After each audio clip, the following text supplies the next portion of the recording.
Mr. Shove told me when I was 25 and first met him, he said, Mr. Rohn, in my personal opinion, financial independence is a worthy goal.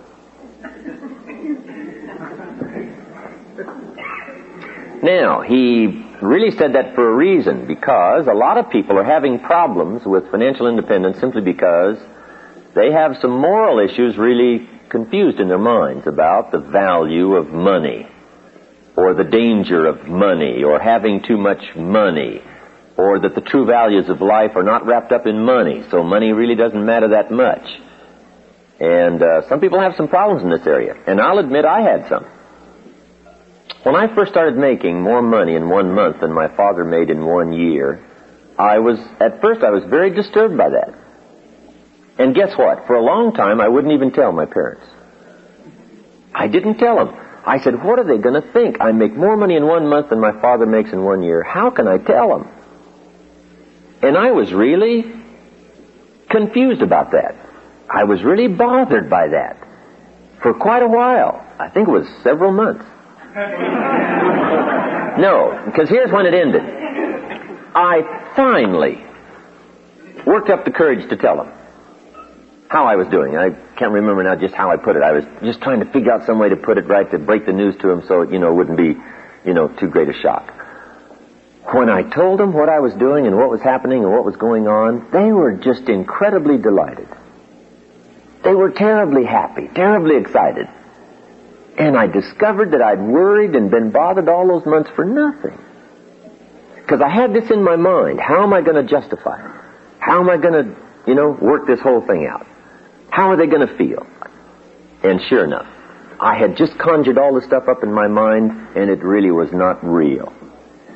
But some people really have some problems on financial independence because they feel that the morality of earning lots of money is a very valid question. Every once in a while, someone after my seminar says, I think you talk too much about money, success. And that's not where the good life is. The good life is not just money and success and making a lot of money and doing well financially. And I understand that. I really do. And I have pondered those subjects all these years. And I don't want it to make it seem like just going for money or financial success is where the true values are. They are not. And hopefully in my seminar I've got enough in there to try not to mislead people that I'm just thinking of financial success. But, so Mr. Shove said to me, in my opinion, financial independence is a worthwhile objective. He said, here's why. He said, Jim, once you get money out of the way, you can't believe the other dimensions of your life you can work on. Once you solve the money problem, he said, now you'll have the time, more time, to work on certain other projects of your life that will really start to grow and expand. So he said, for that reason, I think financial independence is a worthwhile objective. And I know part of it's a moral question. There is a Bible phrase that says, the love of money is the root of all evil. But I'm sure the phrase is probably more correct in saying the love of money. The love of money. Now, when I did start getting some of those big bonus checks way back in those early days, my first crack at money, right? I wasn't too worried about, whether or not it was going to ruin me. One of my friends, right, his wealthy friend, when he started making a lot of big money, said, Robert, I don't know if I should give you all this big money or not. Said, money's ruined a lot of people. And Robert said, just try me one time. I mean, let's just see. So we're all willing to go through it, I'm sure, that first time. But I know it is a moral question. Sometimes it's something you just have to wrestle with. But here's what I found out. Financial independence is not something you have to throw away all other values to acquire. You don't have to throw them all away. Now, you could, and that would be foolish. If there's half a dozen major values and you threw away 5 to go for 1, see, that would be foolish. But in my opinion, you really don't have to. But now in the moral question, for those who press me a little bit about talking too much about money and finance and being successful, I have another question in response, sharpening up my debating skills. And here's my question. If you could do better, should you? That's pretty good. On my side of the debate, right? If you could do better, should you? Sometimes people use the moral question as an excuse to be lazy and not to improve. Then on the other side, part of it is just the challenge to see what you can become, regardless of what the amount is. A man said to me one time, well, Mr. Rohn, I'm making about $50,000 a year. Isn't that enough? And I said, yes, it's enough if you're bumping your full potential. But if you're capable of $500,000 a year, you're somewhat of a loser. See, it's not the amount that counts. It's the extent of your reach that counts. That's what we want to do. Employ the full extent of our reach, whatever that amount turns out to be. If it's $5,000 a year, wonderful. If you're really extending yourself economically, doing the best you can, and those numbers turn out to be $5,000, wonderful. If it's $50,000, wonderful. If it's $500,000, wonderful. As long as you're extending yourself, your mental, personal capacity to its limit, whatever those amounts are, those are the amounts. Because Mr. Schultz had this simple philosophy. How far should you go? Answer, as far as you can. How much should you learn? As much as you can. How many books should you read? As many as you can. How much should you earn? As much as you can. How much should you share? As much as you can. What should you accomplish? As much as you can. That's a good philosophy. What could I do in comparison to what I am doing? What could I do to extend my reach? Am I fully employed? Good question. And I think that's the answer to some of the moral question. If you're properly using your 8 hours and you're extending yourself and you're doing your best, whatever that amount is, that's the amount. But financial independence is a worthwhile goal. If you can finally set money aside as being such a major object in trying to accomplish and paying the bills. And Mr. Schultz said to me, Mr. Rohn, I think the only way to get money out of the way is to have plenty. So, I went for that. Here's what also I found out. The time you've already set aside for labor is enough time to become wealthy. If you're working 8-10 hours a day, that's about it. You can't put in more than about 8 or 10. But see, if you better utilize that 8 or 10, and you double, triple, quadrupled your income, see, that would be okay. Just better utilization of the time you're already spending laboring, just a better use of it. Now, see, if you start throwing your health away by going for the money and working 20 hours a day, and slighting all your friends, and walking away from your family, see, now you've lost all the other values to go for one, and that would be, in my opinion, shortchanging yourself. But financial independence, let me give you just a few clues on financial independence, because part of it depends on the plan you have. It isn't necessarily how hard you work, or whatever else you sacrifice to go for it. You really don't have to do that. Most of us live long enough, and especially in this country of unique prosperity, we have chances enough to fairly quickly, before too long, solve the money problems of our life. One of the major reasons why most people don't is because they're operating on the wrong plan. And here's the key. It's not so much what you earn as what you do with what you earn. It's not so much what you earn as what you do with what you earn. I think according to the latest figures, the average person in this country now in a working lifetime makes $500,000. Average. In a working lifetime. The question is, at the end of the working lifetime, where is it? Now, see, some people have got it, and some people haven't got it. Right? They both earned it, but they both didn't keep it. And part of it is just simply operating on the wrong plan. For financial independence, here's a good book to get, to start giving you some ideas. It's called The Richest Man in Babylon. The Richest Man in Babylon by Clayson, George Clayson. It's good book to start with on financial independence. Neat little story. Give you some great ideas.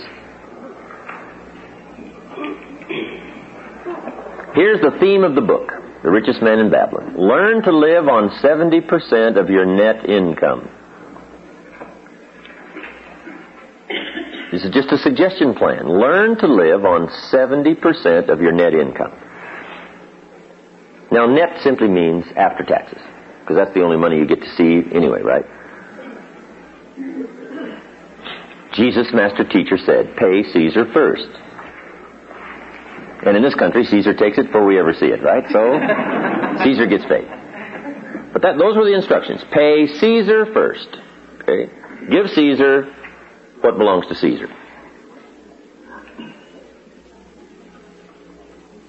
In translating this into kids' language, we call it the care and feeding of the goose that lays the golden eggs. Everybody's got to be taught the care and feeding of the goose that lays the golden eggs. You don't tear up the goose and divide it up. Guys, I got me a handful of feathers. Say, oh no. Somebody else says, I got me a wing. Oh no, poor goose. Right? We won't have a goose very long. You must care and feed the goose that lays the golden eggs. And you say, well, the goose eats too much. Well, that may be true. Maybe we all pay a little too much in taxes, I'm sure. Right? The president is trying to get through the Congress some way to reduce our taxes so the goose won't eat too much. And every goose has an inclination to eat too much, right? So the government spends too much money. The goose is overweight. I understand that. But we're all a little over, right? Everything by longevity tends to get off course. Everything. Everything needs to be corrected. And that's just part of life. The longer something goes, the more tendency it is to eat a little too much, indulge a little too much, try to gather up a little too much power. You know, that's just natural, right? And the government's the same way, right? You hire somebody to be a servant in your house, and now they want to take over. You say, no, I hired you to take out the trash, not to run the house. But sure enough, by longevity, right? People just gather up. You know, more power and whatever. And then it's got to be corrected, put back in place. Everything needs to be corrected. Our diets, our lives, our friendships, marriage, everything tends to get off course. Goes along pretty good and starts to drift. Got to bring it back, starts to drift. Bring it back, starts to drift. That's just part of life. So the goose does overeat. I understand that. And perhaps, you know, we do pay too many taxes. And the government does, you know, spend some of our money a bit recklessly. I understand that. But see, Jesus did say you've got to take care of Caesar. Because part of Caesar's responsibility is to be the goose that lays the golden eggs. We do have to have a society. We do have to have a government, or you have no market. Okay. And among the governments of the world, we do have to protect ourselves. Because somebody's got to pay for the radar. And the Polaris submarines. And the B-52s. And the missiles. Somebody's got to pay. See, I don't mind picking up my share of the radar. You know, and hire somebody to watch it. And make sure they stay over there. You got to do that.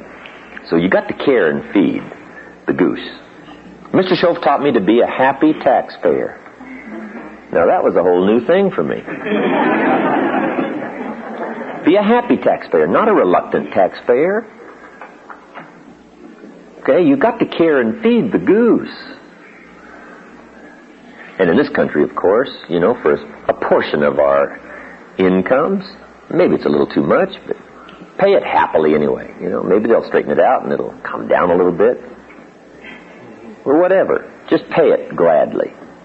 To know that we've got to have the Army and the Navy and the Air Force and the submarines and the battleships. We've got to have a show of strength.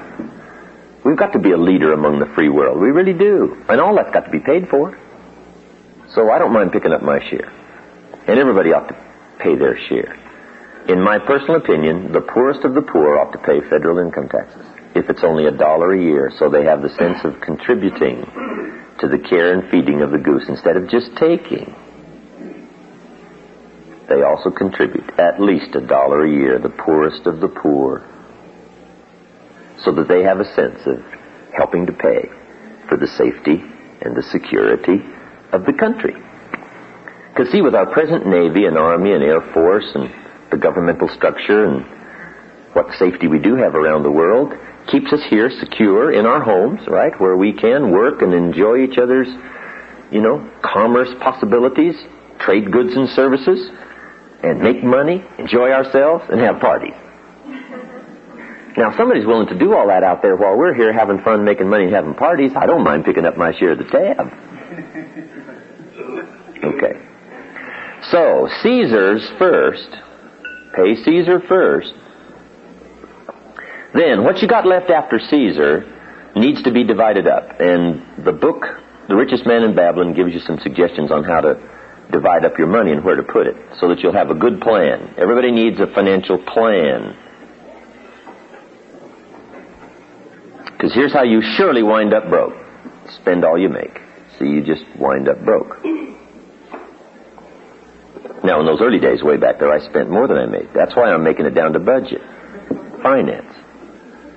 To finance the deficit in my spending. Okay. Some suggestions on what to do with the money you've got left now after taxes. One is, learn to be enterprising. Profits are better than wages. Everybody should turn part of their income, even if it's from wages, into capital and become a capitalist. The healthier the country becomes is going to be a result of more and more people becoming capitalists, not just letting big business be the capitalist. Now, communism teaches that all capital should be in the hands of the state, and we should take it out of the hands of the individuals because they're too dumb and stupid to know what to do with it. All we want them to do is just show up and do their work and go home and behave themselves and stay out of trouble. And we will take care of the capital, the government. Now, see, in this country, we don't believe that. Communism teaches everybody should blend into the mass to the glory of the state. And we all say, heck with that. The state is the servant, and all glory to the individual. That's what we believe in capitalism. Take the capital and divide it up among all the people, and let the people start a business and start this thing going with commerce and interchange of goods and services. And you will create a dynamic society unprecedented in the history of the world. And we've proven that that's true. But see, communism says, give the state all the capital. And we don't believe that. We believe that everybody ought to be capitalists. Use it in their own way. They'll think of things the state can't think of. And they'll react much quicker than the state will. Right? The state's always 2, 3, 4 years late. Government's always late. And they always spend too much money. Right? Capital ought to be in the hands of the individuals. Now, if you don't use capital and become a capitalist, and you don't, and you don't, and you don't, and everybody doesn't, pretty soon, guess what? Now the capital will all start going toward the state because the society has to survive. Okay, now these are just some of my personal opinions, but I'm entitled to those, right? I don't even claim they're right. I just claim they're my opinions. That way I'm off the hook. But anyway, be a capitalist. Make sure you've turned part of your income into capital. And so you can teach kids how to be enterprising and capitalists from the time they're little. Just little kids. You teach them how to have 2 bicycles. One to ride and one to rent.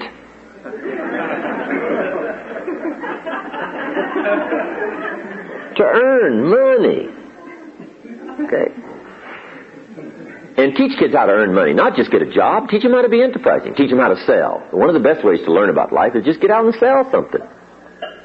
And little kids can sell. Teach them how to buy a bottle of soap for $2 and sell it for $3. Right down the street. Your market's next door. You don't have to go very far. Teach kids how to knock on doors. Say, Miss Brown, I got this soap. It's the finest in the world. Teach them how to do that. And then teach them all the advantages of being a kid. Some people will buy from you just because you're little. They will. It's an advantage. And the littler, the better. So you teach them how to be little. And you've got to hurry because you won't be little forever, right? Get out there and take advantage. Right? So a little kid knocks on the door and says, Miss Brown, I've got this soap. It only costs $3 and it's the best there is. And I'm your neighbor. I can take care of you. You should buy it. And besides, I'm little. Miss Brown says, hey, I appreciate you coming by. That's really nice. I appreciate that. But look, I've already got plenty of soap. Little kid says, well, let me come in and check. Right? See, kids don't mind doing that, right? I mean, they know how to overcome objections. You don't need to give them classes. They're incredible. Now, a little kid makes a sale, it's got $3. Now what you got to do is not only teach them how to earn the $3, how to get the $3 by making a sale. Now you got to teach them what to do with the money. Now, it's very simple what to do with $2, right? Set it aside so you can buy another bottle of soap. Kid says, well, that makes sense, otherwise you'd be out of business. That's right. And I know some adults are a little short on that information. So you got to set aside $2. Kid says, well, okay, then I got $1 to spend. Say, no, if you spend that, you'll wind up like most people age 65 broke. And then take them to that part of town where people are 65 and broke. And show them. Let them walk around the neighborhood, drive around. And the kid says, well, I don't want to live like this. Say, fine, now here's what you do with your money. You just got to show. Sometimes you got to go and touch and look and see what you don't want so that you'll make arrangements over here not to ever be there. What was that movie they came out with where they took the kids to the jails? Scared Straight.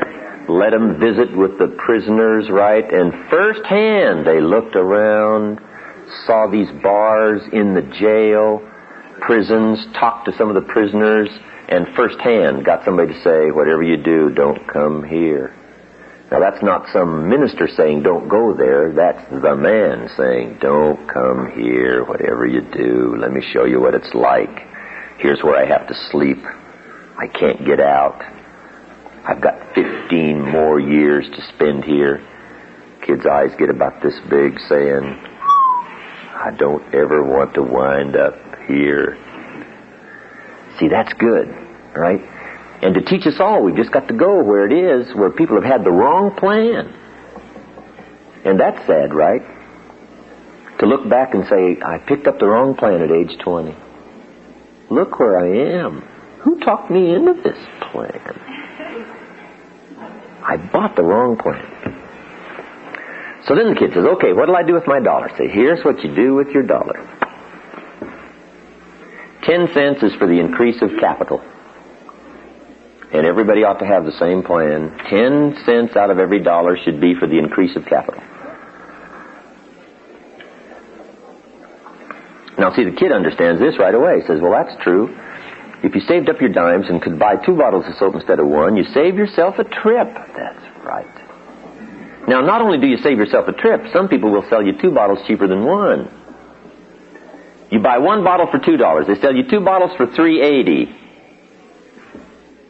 Kid says, how clever. Then when you sell it, you make more money. That's right. That's why you've got to accumulate your capital, because everybody benefits from it. They get to sell 2 bottles instead of 1 at a time, so it's better for them, and it's better for you, and it's better for everybody.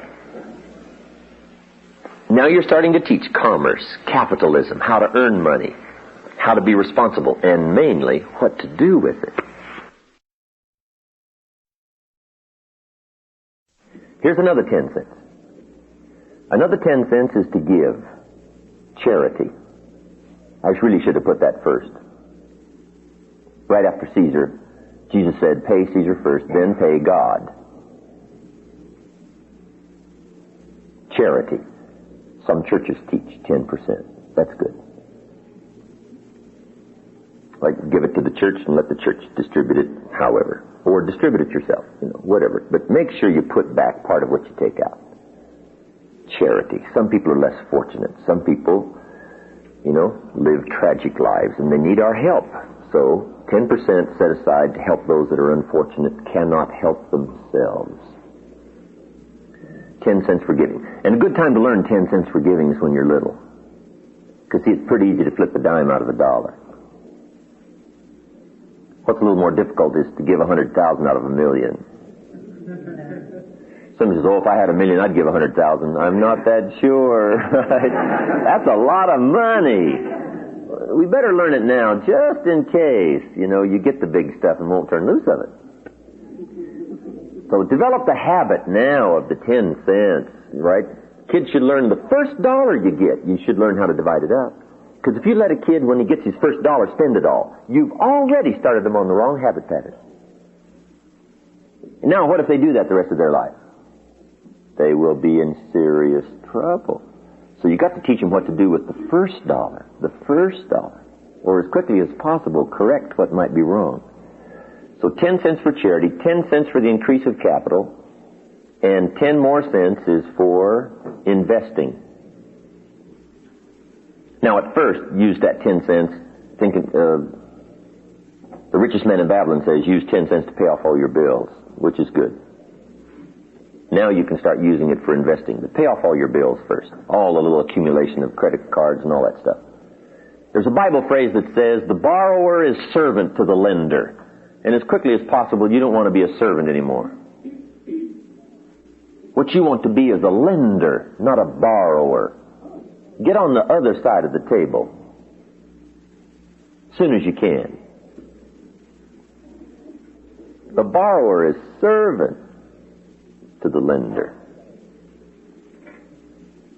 Now, once you've got all those little bills paid off, just cleaned up all the little bills, Arnold's linoleum, everything, all that stuff, just clean all that up. Now you've got some money to invest. Now here's where you should invest some of your money, in financial institutions, so that it provides a larger capital pool for successful people to borrow and start big businesses that you at first can't start. Build big factories and employ lots of people. There needs to be a collection of capital so that people can borrow it. And guess what they will do when they borrow your money? Pay you for the use of it. So you teach kids how to put their money in savings accounts, financial institutions. In Australia not long ago, a man said to me, I'm recommending everybody put their money in gold, take it out of all the banks. I said, then you'll bankrupt the country. You can't do something and teach it to everybody else that's going to bankrupt the country. You can't be totally self-protective. You must care and feed the goose that lays the golden eggs.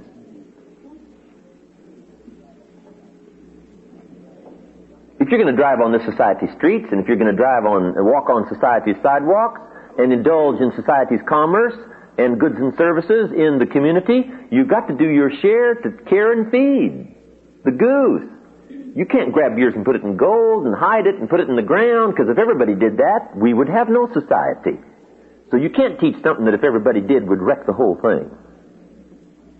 He said, well, I never thought about that. I said, that's obvious. Right? Now you must think, you must ponder. What's going to help all of society? Somebody says, well, I'm going to grab everything I got, barricade myself, go off to a cave in the mountains and wait with a gun. Well, if everybody did that, right, then the world would be over. And God would have to start all over again. Which He's done on occasion. But most people didn't enjoy the process.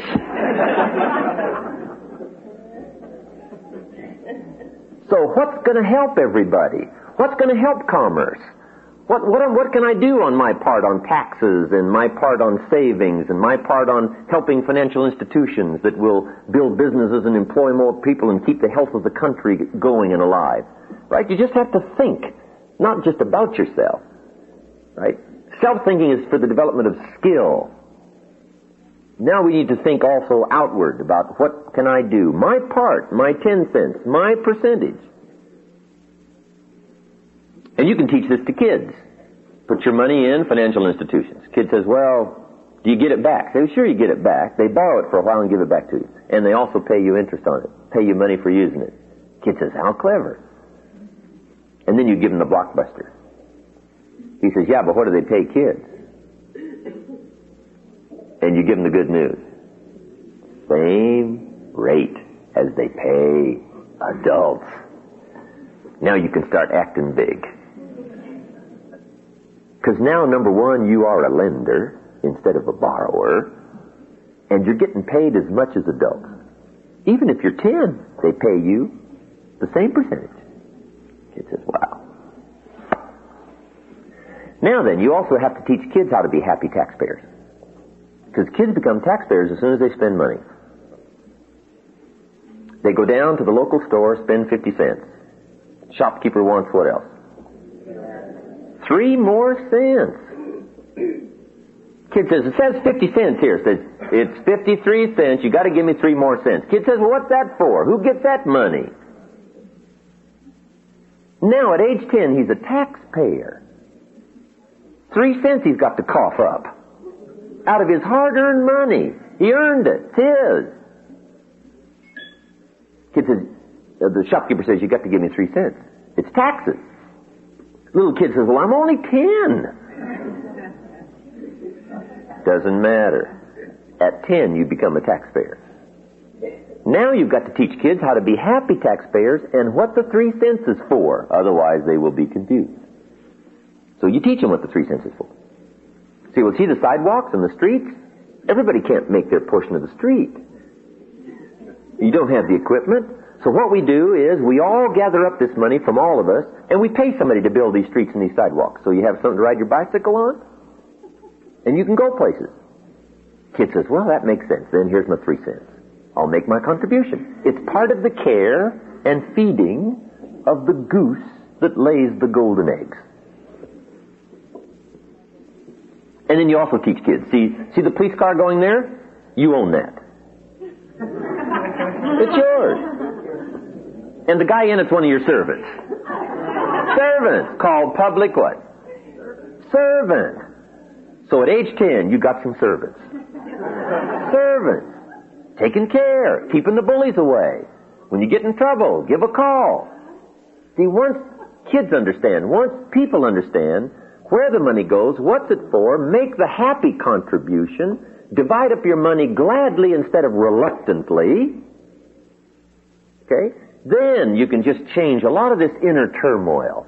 And you get more excited about participating and doing your part and learning skills and growing, so that you become an incredibly unique part of society rather than a reluctant part and a foot-dragging part and an unhappy part and a miserable part, and you do it with animosity instead of joy. So you can imagine what the complex of society and how it would change if everybody had those feelings. But if enough of us do, see, we'll be able to affect all the others, at least in some measure. What you do with your money. So now we've got 30% set aside. Learn to live on 70. Okay? Caesar first, then God, 10 cents for increase of capital, 10 cents to invest. Live on 70. Now, once you get doing extremely well, you can even start living on less and less and less, because the amount is more and more and more. Now, a few more tips on financial independence, and we'll take our first break. Here they are. Number 1, if you haven't done it in a long time, put together a financial statement on yourself.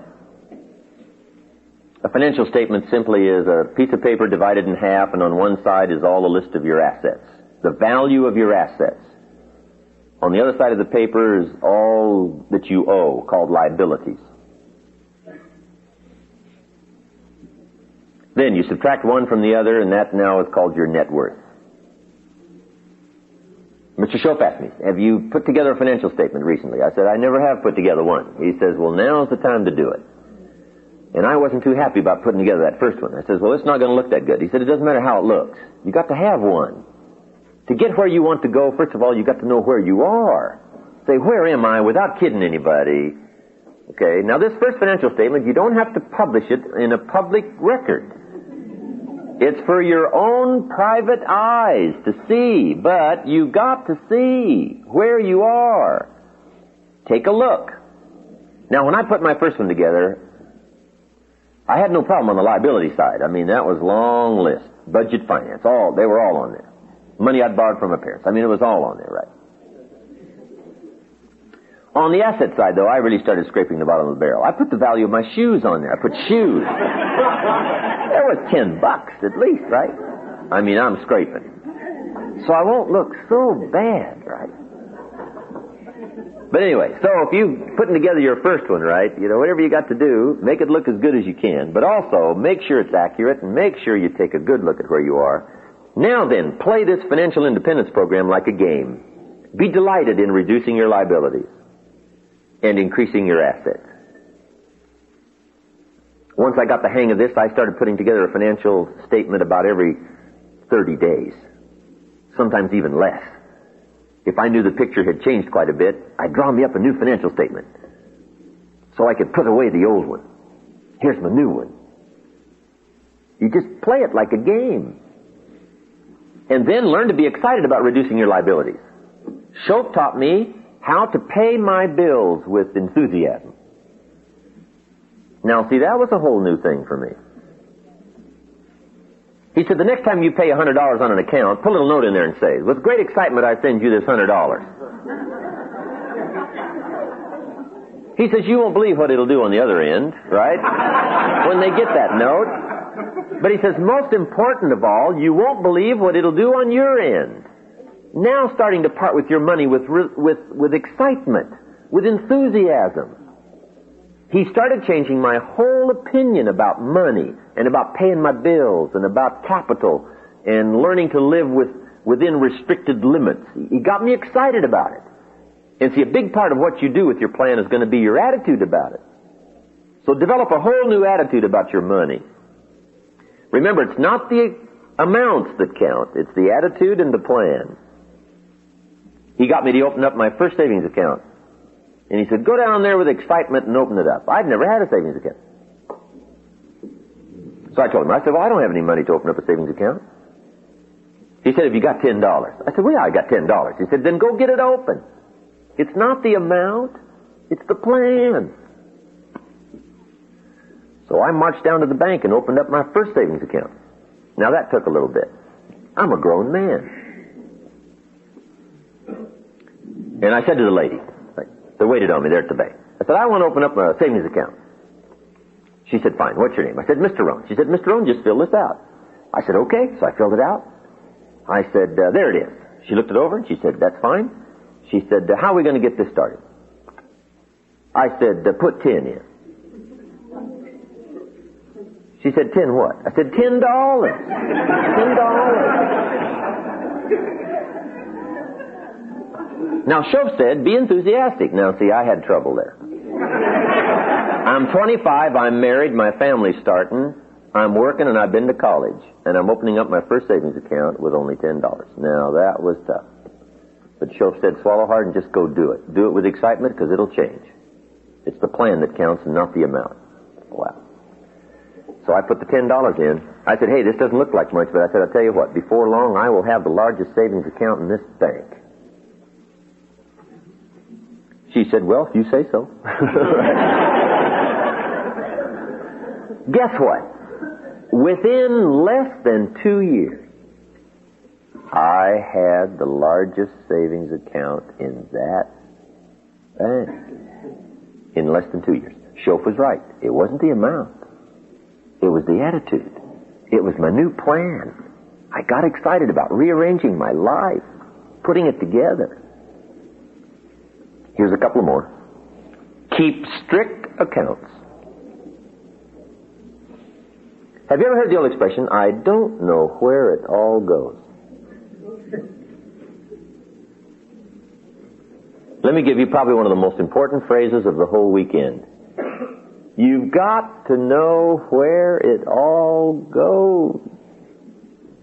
You just got to know. The Rockefeller boys said their father, grandfather, made them keep track of every penny they got and where it went. It's called habit. You just gotta know where it's going, what's happening, get a handle on it. It's part of how you become financially independent. Because I found out, even early in the game when I was making some pretty good money, I found out you could make $5,000 a month and go broke. Somebody says, how could you go broke making $5,000 a month? It's easy. Spend $6,000. And 9 months from Thursday, it's over, right? If your outgo exceeds your income, your upkeep becomes your downfall. You got to know where it goes. So keep strict accounts. Now then, when you can start investing, start a little business on the side, do a little buying and selling. See, some of the people just got incredibly wealthy in this part of the country, right, in real estate in the last 12, 15 years. Unbelievable. Be on the lookout for buying. Now, collectively, for us, in doing business, we have somebody who specializes in looking for investments. But until you can afford that kind of luxury where people can look and find places, to put your money to get best advantage of making it useful as well as making money, you've just got to be sharp enough on your own to do some buying, do some selling. Now, so you can even teach kids how to make proper investments. What if kids bought light bulbs 3 years ago and just put them aside, put them away? Went down to the Safeway and bought them. And brought them home, put them under the bed, put them in the closet. 3 years ago. What are they worth today? 2 or 3 times as much as they were 3 years ago. How would you like to make that kind of return on your money? Incredible. Kid says, light bulbs, I never thought about that. Just buy some and set them aside. Buy 1, buy 10, buy a dozen, buy 100. Save up your money, put them in light bulbs, set them aside. Okay? 3 years later, now you got some light bulbs to sell. At an incredibly inflated price. Kid says, yeah, where do you sell light bulbs? Same people that are buying your soap. Just right down the street.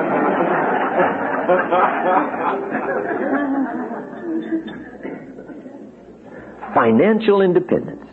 Put your plan together and get your family excited about it. Get the kids excited about it. Husband excited. Get the wife excited. This is something that if everybody works on, if everybody has a financial statement, if everybody's knowing where it's going, and everybody has a celebration every once in a while when the assets are going up and the liabilities are coming down and the net worth is changing, make it a source of celebration.